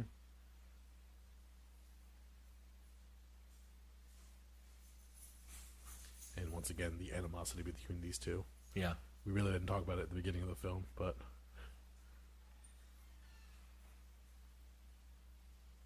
that one shot of T-Bird's head just there. Yeah, and he's just cooked. Oh. I can't remember what's the name of this detective who's got it out for Albrecht. I don't remember off the top of my head, but I can look it up real quick. Okay. The guy I know, I've seen him in other stuff. Oh yeah, he's been around it himself. Yeah. Torres, played by Marco Rodriguez.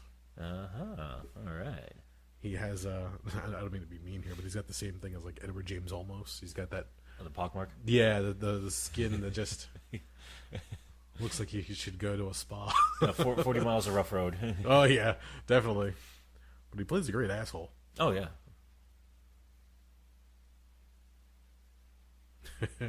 He was a fixture on cop shows, I think, between like 1995 and 1998. Especially when they're like, well, okay, we got one black person. We need somebody Latino as well. So, we got to call that guy up. It's perfect. Are you saying this is affirmative action in Detroit? In general, yeah. Have 2 black cops, a Spanish cop. Yeah. In a town that I think is actually... I don't know if it's majority black, but it's pretty fucking close. Okay. They're just trying to be progressive before that it was really necessary. Yeah, well, You had the black and white cop in the patrol car with the what the crap. Well, they were ahead of the curve. This is where you see that Top Dollar is played by Michael Wincott, which we haven't even mentioned yet. His gangster name. They succeed essentially in evicting Eric and Shelley because they were the only holdouts in the building, so everything's been boarded up. Well, crazy question. Why do they want them evicted? It begged the question of, were they doing scams as far as property and land, or were they just burning things? Like they're doing the Devil's Night, so they do arson and damage to the city. So are they having the gangs go out there and burn down a building or an apartment building and then collect the insurance on it? Maybe. But why didn't they burn it down the previous year? That's a good question. That just leaves it open. I don't know, and maybe because I never quite put 2 and 2 together on that one. I couldn't figure out. I do know, and we'll get to it more later on, about Top Dollar's big scheme about wanting to light a fire so big the gods notice us again. But I mean, would it really matter if there are people in the building or not? If they just set everything the fuck on fire? Maybe they were trying to control the property where the gangs hung out, where people were selling drugs. Who knows? Yeah, it could be. I mean, it was one of those things that was never really elaborated on. Now we have, we're back to Sarah wandering around. So Gabriel's been hanging out in this apartment for 1 year. And she's remarkably clean. She's clean and well fed. Yeah. But yeah, she realized it. There's the smoke and fire, so she knows somebody's been there. And once again, this is another scene that was filmed by the body double. So you never actually get to see the face.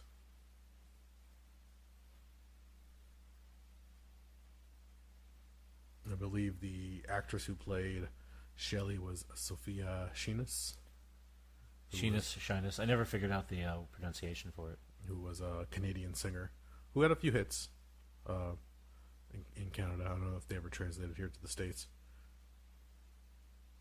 I do like that apartment. It does look really fucking cool. Yeah, for a loft apartment? Fuck, yeah. Dude. Pretty damn awesome. I would live there. Just not in Detroit. Ideally. Just transplant that whole thing over here, put it somewhere nice. Preferably somewhere out in the woods where nobody will bother you. Yeah. It's like, again, look, a big fucking bird. Yeah. Put the building somewhere preferably next to a mountain and a lake. So I could just spend the rest of my days there. Yeah, we're at the point of the film where everybody, like, as you mentioned before, when you saw Grange at the cemetery, everybody's putting it together now. Mm-hmm. Like, this guy is back from the dead. Something's going on. I can't remember the name of the director from the John Wick movies, but apparently he had to study footage of Brandon Lee to get ready for his scenes, where he was going to reenact his movements. That makes sense. So he had to know how he moved, how he would gesture, just so it would look a little bit more natural. Again, here's Skank. Here's to you, buddy.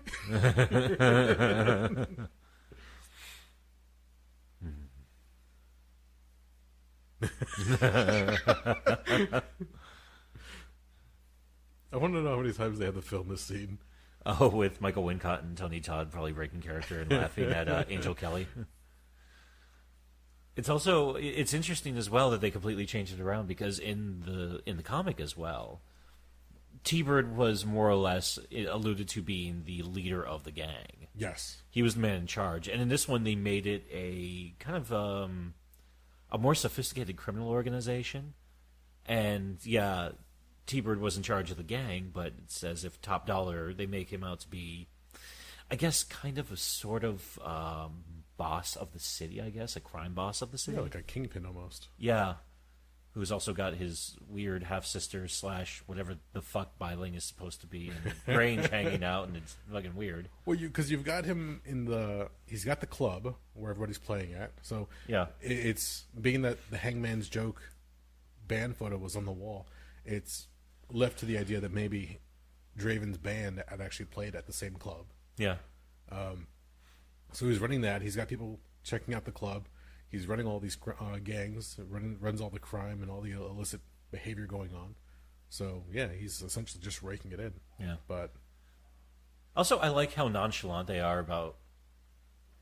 They're having the entire conversation where Sarah starts off with, when somebody's dead, they can't come back, right? And then they're like, oh, you saw him too? And they're remarkably nonchalant, for they both just came to the conclusion. It's like, we've both been talking to a dead man. And he's been answering us. In fact, we're pretty sure he's murdered at least 3 people in recent memory. I can't tell you how many times I've sat at home with my guitar and tried playing these solos. Really? Yeah. Are they hard? They're not hard. If you're a guitar player, you can obviously pull them off. But it just comes down to timing. I was only using tabs, not like I was using actual music sheets. Oh, okay. But... no, I didn't break my guitar. Okay. Here we go. Into the next scene. Into the next scene, kicking off with... After the Flesh. After the Flesh by My Life with the Thrill Kill Cult, who were, the second band appearing to play in the club. Again, more coke use, and they recorded in what used to be a church for this song. In this scene? I thought they were still in the cement factory. No, that's in the cement factory, but when they recorded the song, they recorded it in an abandoned church. Oh, okay.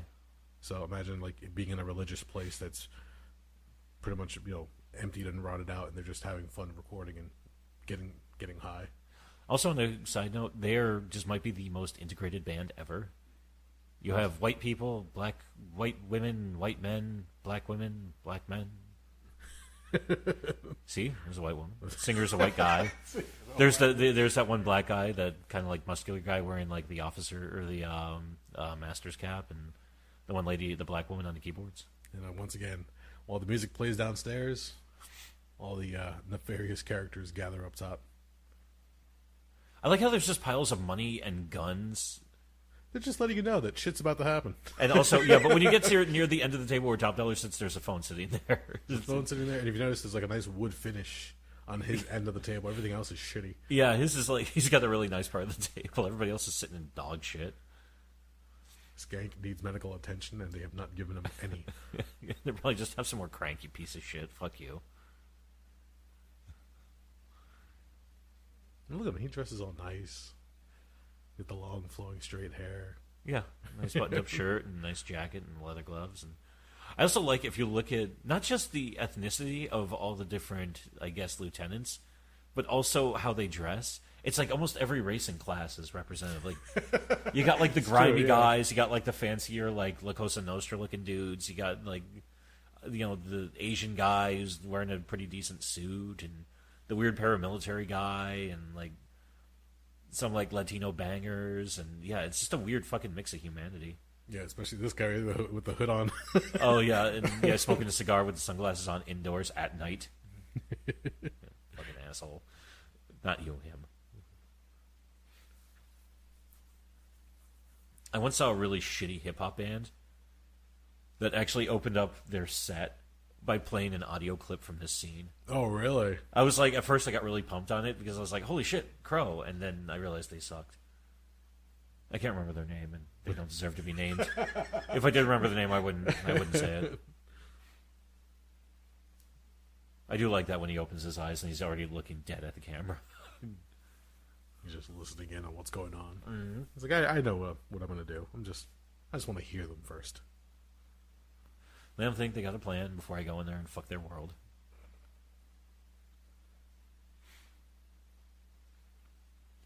Fucking great speech.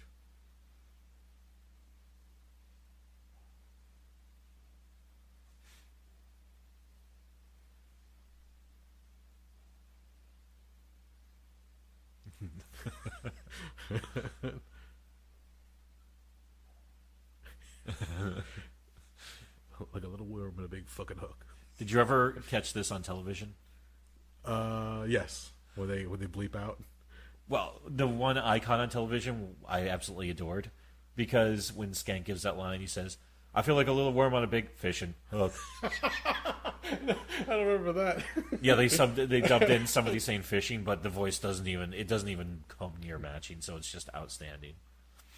It's a lot of guns and a lot of boobs. a lot of similar guns. I was like, I'm pretty sure we've seen that Taurus gun more than a few times already in this movie. Look, Tony Todd towers over Top Dollar. Yeah. I think at this point I'd also be at the point where it'd be like, well, Skank's not exactly useful, so I guess if you really want him here. Yeah, they don't realize that if they give him Skank, they can go on about doing crime all day long because he's done. Yeah.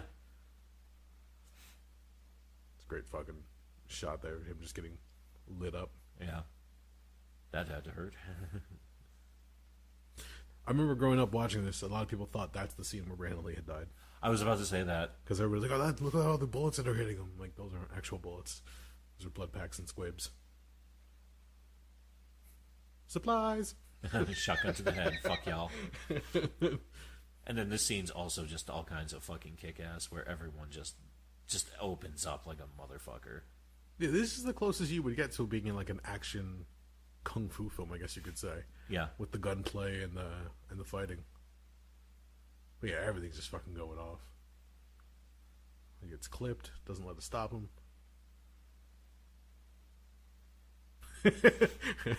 Skank looking for anything to hide behind. Yeah. Yeah, and at this point he's on a mission, so he doesn't care what else is in his way. Mm-hmm.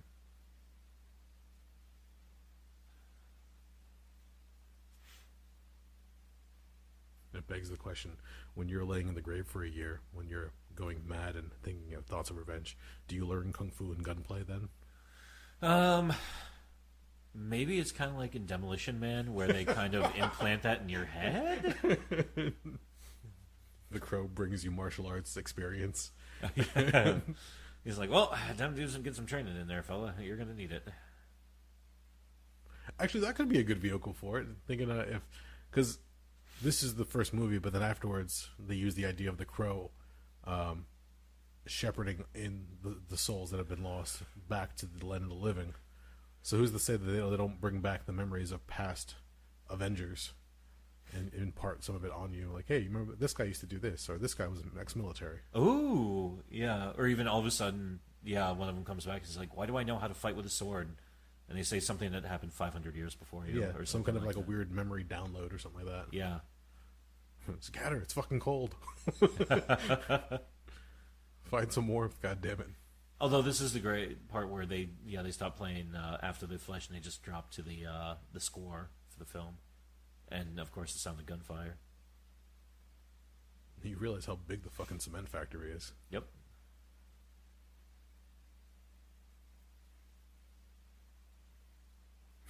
And all this, you can still hear Skank whimpering.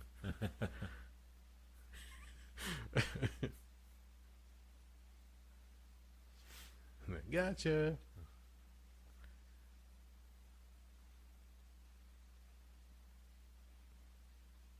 Good tactic. Somebody might have believed you.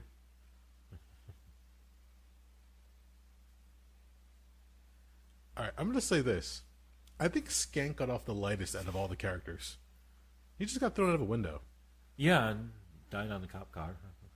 And I forgot about this scene. Oh, yeah. Sauntering away. It looks like he was just having fun filming that. Yeah, because Tintin was stabbed. A lot. Yeah, repeatedly. Yeah. Funboy was drugged up out of his mind in ODs. And he was also, I think shot they in said the leg and everything else. Well, they said something about how he was choking to death on his own blood. Yeah. Yeah. T-Bird gets lit up in his car going off the pier. I mean, that would be bad because, God, those couple of minutes you have to wait before. But once that car goes up, you're going to be dead pretty quick. Yeah. I mean, still a miserable way to go. Yeah, but he's got the phosphorus grenade right between his legs. Yeah. So that going off and just the terror of exploding. Meanwhile, Skank gets thrown out of a window. Yeah. So yeah, good on Skank for getting the quick kill, I guess. Well, at that point it's an afterthought because all the other kills were so, they were so put together and kind of poetic in a way. Each of the guys gets taken out by what is their quote-unquote specialty, I guess. And then, Skank just gets chucked out a fucking window. All right, so here's the question. He's now killed Skank. Yeah. His mission is done, essentially. Yeah. Are his powers waning now? I think so, because the way he's moving, it looks like he's actually getting the shit kicked out of him. And also, coming up very shortly, when he stops the car and Eric jumps out, if you look at the seat, it's covered in his blood. Yeah. So he's not healing up as quick as he should be. Again, complete disregard for the upholstery. Yeah. Motherfucker. Well, at least if that's a leather seat, that's an easy wipe. Not as bad. Here, Top Dollar's upset because the city's not on fire yet. What do you do? What do you do? They allude to the fact that she has some kind of knowledge of the crow being his power. So, question for you. Sure. Is Bai-Ling in this, is her character kind of racist? Why do you say that? Because it's a mystic Asian character. Oh, I didn't realize. Well, it was funny because apparently there was another Asian character in the script, but Brandon Lee wanted it taken out because again, it was the idea of an Asian character having ties to mysticism. Oh, so they play it more like, I guess, the idea of spiritual with Micah. Okay, but yeah, that might have been what they were trying to avoid in that case. This scene is just fucking heartbreaking. Yeah.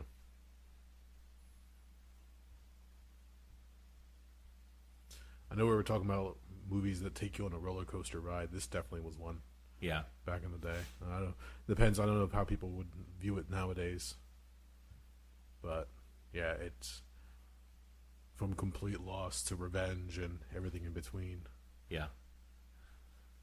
Also, it also bugged me as well, because in that scene, too, after he takes off the trench coat, you could see he's at the point where he's taken electrical tape and he's wrapped himself up because he's fallen to fuck apart. Yeah. Clothing-wise. He's got tape all his ribs, on his arms. He's got twine. Yeah. All over the place.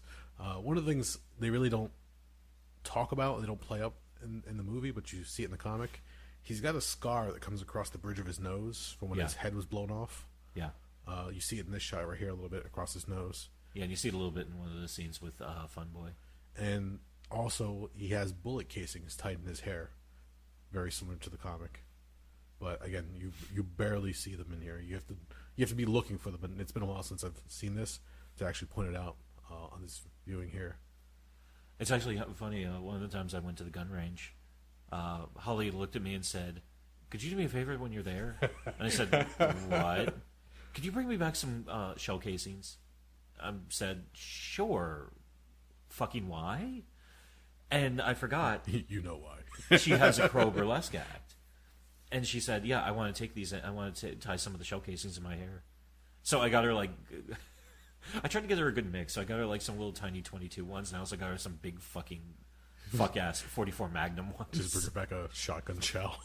Here, tie that in your hair. Here you go. It's a little gross, but it'll work.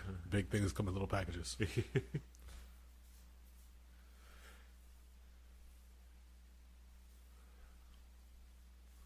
So once again, this is the idea that his mission is completed, and he's ready to go be with Shelley at this point. So the hero's about to get his rest. Yeah.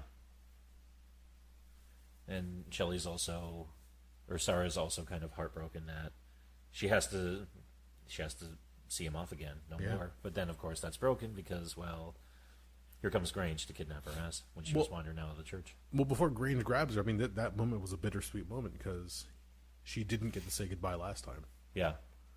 She saw Shelley get placed in the ambulance and then taken off. Oh, yeah, and he was already dead. Yeah, so this time she actually gets to say goodbye, but it gets interrupted by these knuckleheads. Yeah.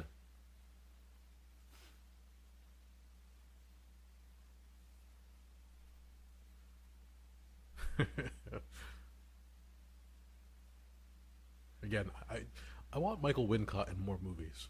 Because that voice of his. That Tom Waits-esque... I had bourbon with a side of rocks for dinner.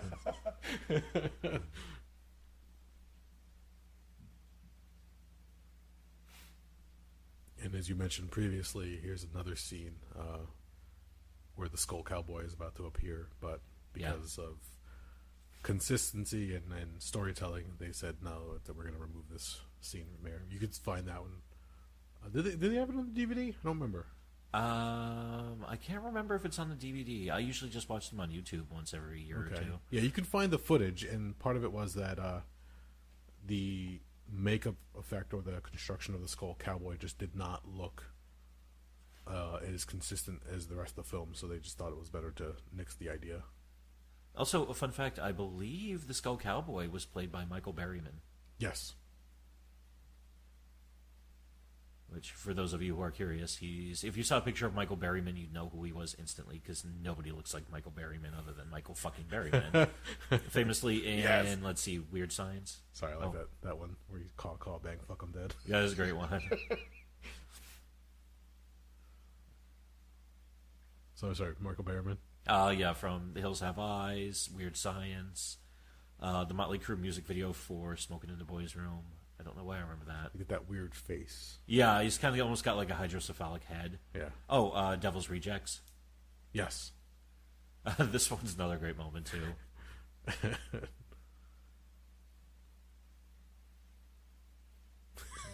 Fuck. So you realize the gifts that were bestowed upon you are finally, taken away. Yeah. But he has no real... Well... Storyline-wise, he would have an idea because, again, the scene with the Skull Cowboy warning him, "Look, you're meddling with the affairs of the living now, so now you're gonna slowly dwindle away as your powers are taken from you." But in this case, you're like, "Oh, okay." They shoot the bird. They weaken him. Yep, and here comes. Who are you gonna call? Sorry. I like how he comes in with his pistol and a flare gun of all the choices. Okay. He knows what he's going to do. He's going to distract them. I guess.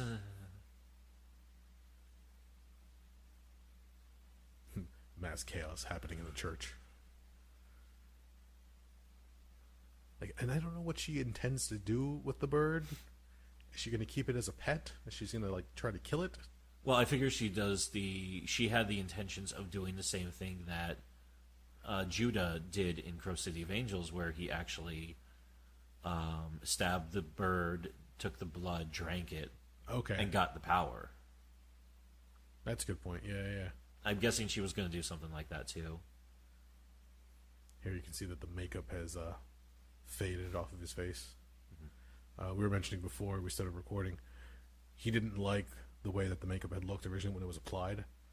So they had agreed that once the makeup was put on his face, during certain scenes he would film, he would actually go to sleep with the makeup on, so that when he woke up it would be faded and had a worn look and feel to it, which actually comes across really well in this scene. Yeah, especially it would make sense too, given the fact that in addition to running around and fighting and murdering and all that shit, that It's also raining like fuck in that city. So Does he reapply the makeup in between kills? That's the question we're asking. I kind of wanted, and I know they kind of put in the guitar scenes to cover this, but I did like how in the comic he would have those weird scenes of he would be in the abandoned house where he lived with Shelley, and they would just be just some of the most heartbreaking fucking parts of the fucking book, where he'd just be like walking around just like reminiscing about the past, or just randomly denouncing God for letting it happen, or talking to the cat, or at one point where he just kind of gets manic for a moment, picks up a razor blade and just starts slicing the shit out of himself. Yep. So yeah, you're right. I guess they had to try to find a way to not be as sadistic in that one, because I mean you're trying to make a character that you can cheer for in this case, because he's going out for revenge. Seeing him renouncing God and mutilating himself in between kills probably wouldn't lend itself to that much. yeah, it would make him look a little bit too monstrous. In this one, I think they wanted the romantic, sympathetic, good guy who's, he's not a good guy by design. He's a good guy because of the situation thrust upon him.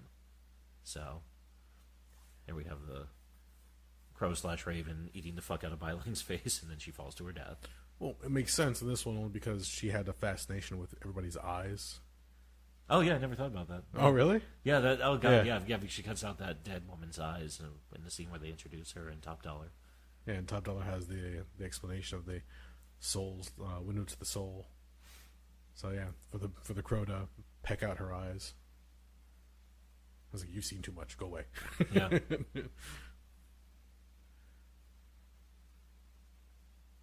Okay, I like this fight scene, but even when I saw it in the theater, I said, all right, isn't this a little over the top? What do you mean? Fighting on top of the church? Fighting on top of a church with a sword, and it just feels like a Hollywood trope. Yeah. Okay, this one doesn't make any sense to me. So, okay, he rips out the weather vane. The weather vane. But he rips it out because it got hit by lightning, or is the lightning happenstance? Now he's Thor. Okay. I remember, that's kind of been befuddling me for 25 years now. I believe they said that crows are, they're usually associated with Satanism, so Satan has brought him back from the dead so he can exact revenge against his opponents, and the god of lightning and thunder said, I'm going to help you too. as above, so it shall be below. And that's what they call a reach.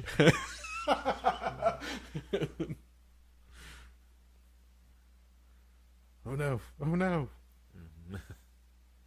It's a good thing you got that tape on your ribs there, buddy. Absorb the impact of that sword going through you. I was going to say, work for Diamond Dallas Page. It'll work for you, too. Oh, my God. Okay, now suddenly I want him to do a diamond cutter. Yeah. I've seen this movie millions of times already, but I suddenly want to rewrite right now. Well, actually, what we should do is we should do a shot-for-shot remake of The Crow, where you play Eric. Oh, fuck. And I play everyone else. Even Sarah? Yeah, especially Sarah. Just get you on your knees and put a little wig on you. Yeah, give you a skateboard. Give me a skateboard. I got a pair of boots. So. There you go. We got to do the dwarf thing where we cut the back of the boots off the heels and just put the rest of the boot on your knees. Oh, rest in peace, Tim Conway. I do like this where basically Albrecht hanging out in the hospital, seeing Shelley go through all that, is the one thing that actually saves the fucking day. This is funny because I draw a comparison to Ghost Rider. Ghost Rider in the comics has something called the penance stare. Yeah. That when he gets his victims, he stares them in the eyes and his eyes flare up. Normally it's just black holes where the eyes should be. But the idea of the stare is that it invites upon you all of the evil and all the pain that you've caused anybody in your life 1,000 times over. Uh-huh. So you're forced to relive that pain, and it essentially just turns you into a vegetable or makes you comatose. Oh. So what just happened there, that's very similar, where he takes that pain and he just drives it into his head. So it was like, 30 plus hours of intensive care and misery and suffering. Yeah, all at once in just a few seconds. And who knows if he would have survived, but after being impaled on the gargoyle. I think that's the coup de grace. This scene right here, as per Ernie Hudson's request, apparently. Really? Well, here you can see the bullet on the right-hand side left side of Randall Lee's face. You can see the glare of it. Do the close-ups. Obviously, not going to do it now, but this part right here.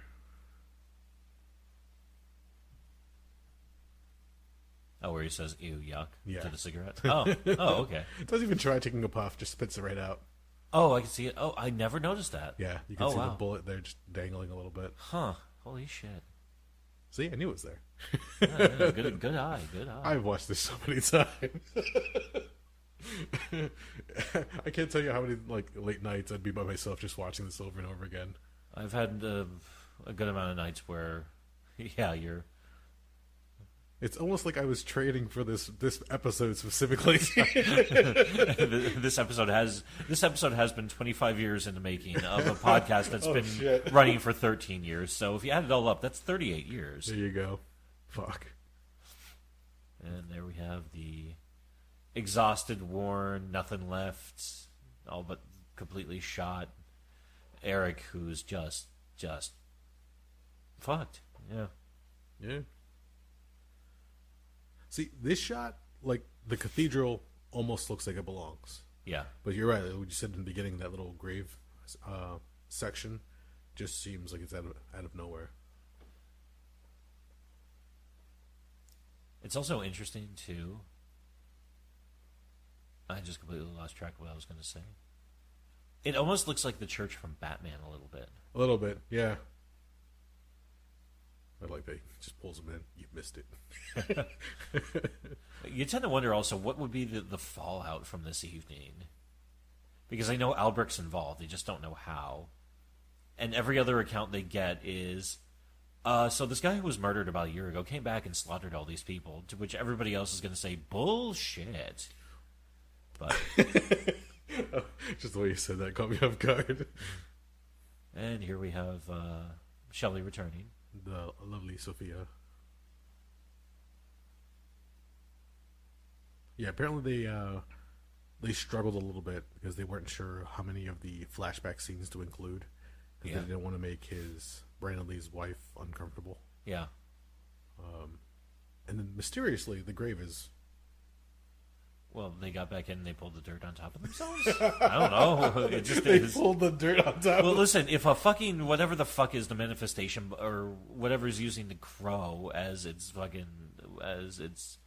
harbinger, I guess you'd say. I'm not sure if that's the right word. If he can resurrect a dead guy, I'm pretty sure he can just kind of go meh and push the dirt back on top of the goddamn grave. That's where the crow slightly grows to a certain size. It just uses its wingspan, covers it up. Shrinks back down, goes to find the ring. And once again, the narration. Yeah. Oh yeah, I could sit there and watch this movie over and over again. Still, and then of course, what's that? I just even just watching it through, doing my own little commentary. I can still continue rewatching this. It still gives me chills. It still gets me excited. Yeah. To see it play out. And especially when I read the comic, it's just amazing. It's also right now, you'll be hearing It Can't Rain All the Time by Jane Siberry, the final entry and actually the final song on the soundtrack to The Crow. Mm-hmm.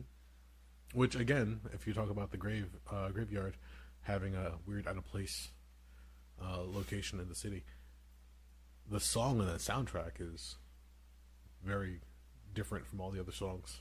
Oh, yeah, there's a lot of hard rock and heavier stuff too. Then you have something like that, which it's kind of just very soft and kind of very gentle and very, very sad. Yeah. But for a lot of people, again, they were saying, was it a conspiracy? That was this a foretelling from when Bruce Lee had passed away? That the demons that took out Bruce Lee came after Brandon. That's a lot of conspiracy and a lot of wild stories. Yeah. Excuse me. What it really comes down to is just a really horrible, tragic accident. The guy who was his stunt double, again, in a recent interview, they were talking to him because it was 25 years since the movie came out, and he did his part months after the fact to play out the scenes that they needed so they can do the final cut of the film. Even he said, when you got onto the set, there's no way you can't get hit by that, because he remembers getting the phone call while he was training. He was MMA training at the time. Yeah. And they had said, "Oh, there was an accident on set. Is he going to be okay?" Yeah, they're taking him to the hospital right now, and hopefully he'll pull through. The next call he gets a couple of hours later, he's in a coma, and we're not sure when he's going to come out. Things are kind of touch and go right now. And then again, a few hours later, he gets another phone call. It's like, he didn't make it. Only for months later, excuse me. I believe it was the stunt coordinator, Jeff Imada, reached out to him and said, "Hey, look, I know you're really close with Brandon. You guys had a good relationship on set. We're considering doing this. If you're interested, we need somebody to stand in for him while we finish up the scenes that we are constructing, so that we can fill the gaps in the story and the narrative." And after a while, he said, "Yeah, let's go for it." And that's where he met with Alex Proyas, and they looked over the footage, and he needed to figure it out. And when he saw how Proyas was just destroyed by the tragedy, he realized, okay, this is serious. Like, we have to pull together. We have to finish this for him. So everybody was of the opinion that, like, we have to make this as a tribute for him, not leave it as an unfinished film, because the studio was ready to write it off. Yeah. They said, "We're done. We're not touching this one anymore." I'm sure they had like insurance and everything in place, so they probably would collect off of it. But they created another small company essentially to absorb all the necessary footage or materials, whatever the case was, just the production entirely. And from there, they were able to finish out the filming, and Proyas put it together. Again, like you were mentioning before, with the soundtrack coming together so great as a narrative. All the actors who they pulled in for this movie doing a great job. It just from top to bottom, like, this was such a raw, action-packed film when it came out back in '94. Yeah. That nobody was expecting it, but like the specter of having Brandon Lee die on set is really what pushed it. Like, I hate to say it this way, but for anybody who was in the studio, they were like, "Oh my God, this is the best price we could ever get," probably, because that's what helped them sell the film. It added to the mystique of the entire thing, which it's fucked up to think about it that way, but it adds to the entire. I'm not sure what the right word for it. The aesthetic, the zeitgeist. Yeah. The air of the film. It gives it a certain feel. The film itself has a haunting feeling to it. Yeah. Especially because the main character comes back from the dead to exact his revenge. You almost wish that that's the story of Brandon Lee himself. Like, something horrible happened to him. Could he come back and put the wrong things right? Now, granted, nobody wronged him. Again, it was an accident. Yeah. Again, they used real bullets to make fake bullets, and the arms master and props master, there was a mix-up and miscommunication. The safety standards were not put in place, but have now since been put in place. So he helped change the industry in a certain way. At what cost? Michael Massey just unfortunately, thankfully, I could say they did the investigation, and they actually found out that there was no wrongdoing on his part. So he was exonerated in that, thankfully. No, it was, and that's the horrible part of it. I mean, I think people wanted the curse because it's easier to make sense of a tragedy when there's something malevolent behind it. Yes. What scares people is when it's just fucked up, sad, blind luck like that. That's the part that gets you, because if somebody wants to kill you, they can kill you. But if something accidental just lines up like that, it's all the more... It makes us all feel somewhat vulnerable. Yes. On the side note, too, I believe since this movie, or since they wrote the song, I believe the Cure's only played Burn live, like once or twice. Once or twice before, and apparently in more recent tours that they've done, or more recent shows, apparently they've been known to pull it out here and there. And also, I've heard stories where people have been screaming for them to play it, and The reply from Robert Smith of The Cure was, "I don't remember with that one. Was that the one we wrote for that movie?" What a dick. I don't think he was being a dick. I think he honestly doesn't remember. No, it's entirely possible because they have, I'm sure, a large catalog of songs. Oh, God, yeah. They've got 13 or 14 studio albums, plus you throw on B-sides, oddballs, stuff like that. It's also funny, we've talked about this as well before, there's a lot of covers on this record that I didn't know they were covers for a very long time. Yeah, we talked about it in a few episodes back. Some of the story in the soundtrack itself. Ghost Rider, like I heard the original song. I remember who did the original of it, but the one that Henry Rollins did, it's a Suicide. Thank you. It's a very different song tonally than what Rollins did. I mean, Rollins put his touch on it, but it was a very poppy song about a comic book character. In fact, our mutual friend Michael sent me the original song one time, and I sat there like, "This isn't Ghost Rider." He goes, "No, this is the original." I'm like, "Oh, okay, I'll take your word for it. Yeah. It sounds very fucking different." As we mentioned before, and I'll mention it again, when they were going to do the soundtrack, Stone Temple Pilots had a song called "Only Dying" that they were going to contribute to the soundtrack, but because of the events of what happened on set, they took that out because, again, that was a haunting song considering what happened. So they took that one out and they put in Big Empty instead, and I think Big Empty first premiered or debuted on this soundtrack. Yeah. And just added to it because that was one of the songs. If you were watching the DVD intro here play over and over again, you could hear that song play in the background when they were doing the trailers because it just was synonymous with it. Yeah, that became the sound for every TV spot.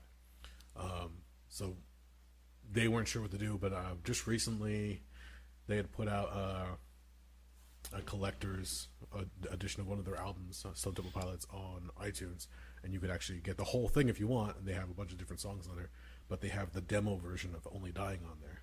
Was that for Purple? I think it was Plush. Okay. Other two stories that I heard surrounding this was Brandon's mother did sue the production company and Michael Massey and all that. Like it was just a who's who of people she named in the suit. Yeah. Because obviously she was upset and what happened, and things should have been put in place to keep everybody safe. But they apparently settled out of court to the tune of around $3 million, I believe. What she did with that is, God knows. It's a horrible thing to have to see your child taken out. Well, I also hate to shit on her as well, but Linda Lee Caldwell did not have the best reputation anyway. Yeah, that was the other thing I was gonna not say really it. Get in there, but yeah, go for it. Well, I just did. When it comes to the legacy of Bruce Lee and now Brandon Lee, it's questionable, some of the moves, but hey, I guess you're gonna do what you got to do. And the other story was that James O'Barr, due to the success of the story and the movie that just pushed further the graphic novel, he made a bunch of money off of this movie. Supposedly he bought his mom a car, bought himself a surround sound system, and then donated the rest of the money Really? to charity. Oh, I did hear that, yeah. Because he felt wrong. He felt like it was blood money that was given to him because he became such great friends with Brandon on set, leading up to filming and production and everything else, and then working with him.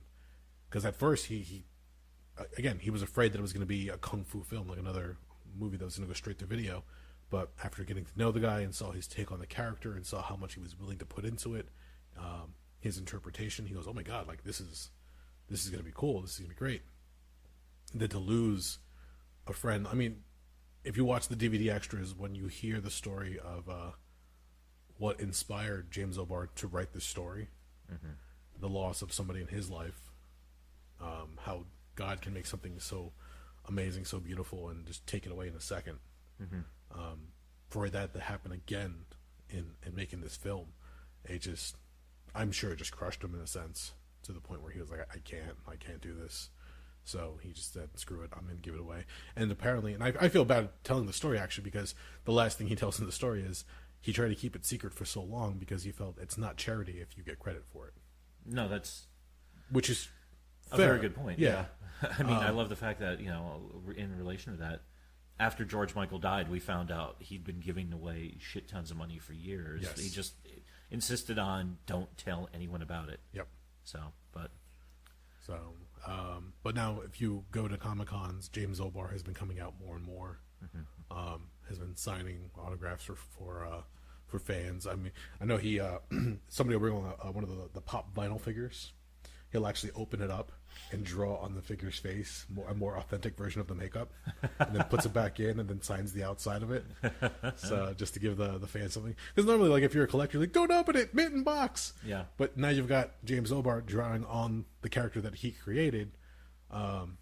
And he's been pretty adamant too that he wants to stop the use of Brandon Lee's likeness on any of the merchandising. Like they make the T-shirts, they'll make keychains or stickers, whatever. I mean, he still sells his prints. I mean, you saw the prints that he had at Comic-Con the one year. There's one hanging on the wall behind you. Yes, there is. So he's out there now, and he's more promoting, or at least backing up the fact that the character that he made, the likeness of the character that he created, again created by the body was Iggy Pop and the face was two different singers. He pretty much melded their features together. I can't remember off the top of my head who they were. One of them was Peter Murphy from Bauhaus, and the other one was shit. Yeah, I can't remember. I just blanked. I can't remember. It definitely wasn't Ian Curtis from Joy Division. Was it Robert Smith from The Cure? I want to say no. Was it Andrew Eldritch from Sisters of Mercy? I think so. Okay, that would make more sense. But he wants to make sure that when you see a picture of Eric Draven at this point, it's the comic version, not the Brandon Lee version. Even though there was a lot of merchandising that came out with Brandon Lee, I believe it was Todd McFarlane for a while was making a lot of movie accurate replications. I mean, I have the action figure. I have the larger action figure with the stand. It's on the bookshelf at the back of the house. But again, he felt like it was blood money, so why would he continue allowing that to happen? Yeah. So he held on to that. And whether we're going to see a reboot or a relaunch of this character remains to be seen, because the last person we heard that was attached to a film was Jason Momoa. But I don't think that's happening now. No, I don't know if it was last year or the year before. He apparently had walked away from the project, and rightfully so, because he became a very busy man at that time. Yeah, when he started getting that Aquaman money coming in, he was like, "Fuck your weird revenge art comic film. I got shit to do." Who would have thought? But yeah, there's been a lot of people. I mean, you can look online. There's been a number of actors who have come and gone so far. What was the one guy? Luke Owens, or Luke Owen, who played Vlad Tepes in Dracula Untold. Yep. He was one of the Fast and Furious villains who became a good guy. He was one of the characters in The Hobbit. He was the one who essentially grabs the large arrow and is going to take down Smaug. I just said Smaug for you. Never saw him and have no desire to see him. But and then you also had Bradley Cooper, who at one point actually did a test run with the makeup. Oh, I forgot about that. Yeah, he was attached at one point, but there's another guy who became really famous and really busy, so he walked away from another project. And it just comes down to not just the studio, but also James O'Barr is very protective of it at this point, and he doesn't want to just sign off and say, here you go. He's very specific on how it's going to go.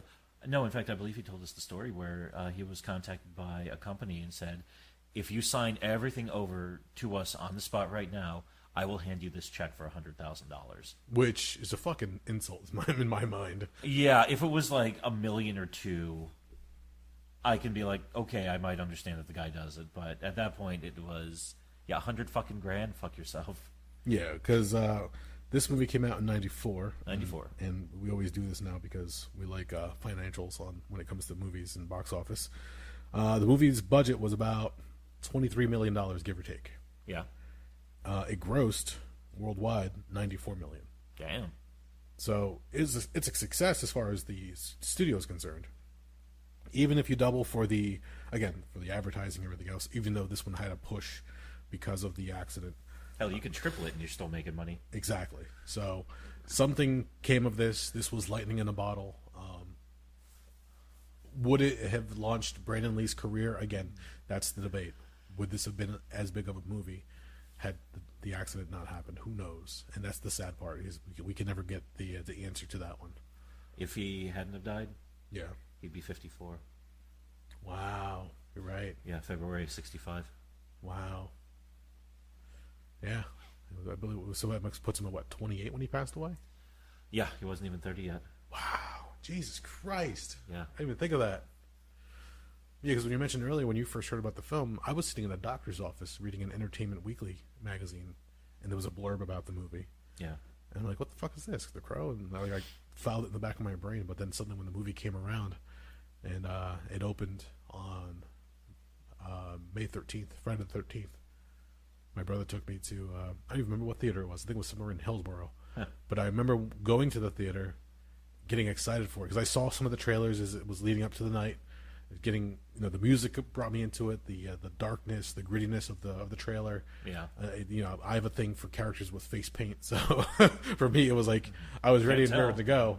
And I remember behind the counter, the concession stand, one of the kids who was filling up buckets of popcorn. He had long hair, and he had pretty accurate makeup. I was like, holy shit! So I can't tell you how many times, I'm sure you and I have both done this. Sat at home and put on the makeup or applied the makeup and walk around in a trench coat, find some dumpster boots. I've only done that once. less the dumpster boots. Here I'm a larger, thicker version of Eric Draven walking around. So no, it's definitely a movie that stuck with me, and I'm sure with you as well. Absolutely. I mean, I've gone back and I've watched some movies I loved in my childhood or my teen years or whatever, and a lot of them have not aged well. Cough the shadow cough. But I mean, yeah, you can see the wear and tear and you can see the age on this movie, but it still captures everything so well because it's the timelessness of it, the performance of Brandon Lee. You could tell that he was enjoying making this. Yeah. You could tell that he was all about this. I mean, even with those interviews that he did on set, when he's talking about, the entire point of the movie is, here's a character who really understands what loss is, and he's dealing with it, maybe not well, but he's dealing with it. Yeah. And that was one of the things that just drew him into the character. And he talks about all those things of, you don't really understand how finite it all is, especially when you're younger. How he talks about how many times will you see a moonrise? How many times are you going to remember a specific memory from your childhood that is part of what defines you? And it seems limitless, but it's probably less of them than you even fucking realize. Yeah. And that's the line that he says in the apartment with Ernie Hudson. Believe me, nothing is trivial. Yeah. Apparently that was a line that was ad-libbed. So, you're right. He definitely knew what the character was feeling when he was going through, which allowed him to play in that sandbox of ideas. Yeah. To present this performance. And if this wasn't a 2-hour podcast already, I'd say let's go for another round. I was going to say, yeah, I think we should probably. We've already kind of defeated the points of a commentary track, since the movie's been over for a fucking while. We could talk about this on and on at length. I'm sure there's a lot more stories, a lot more tidbits of information. So we're just gonna say, if you've enjoyed it, great. If you haven't watched this movie, you're just listening to the commentary by itself. It's kind of odd.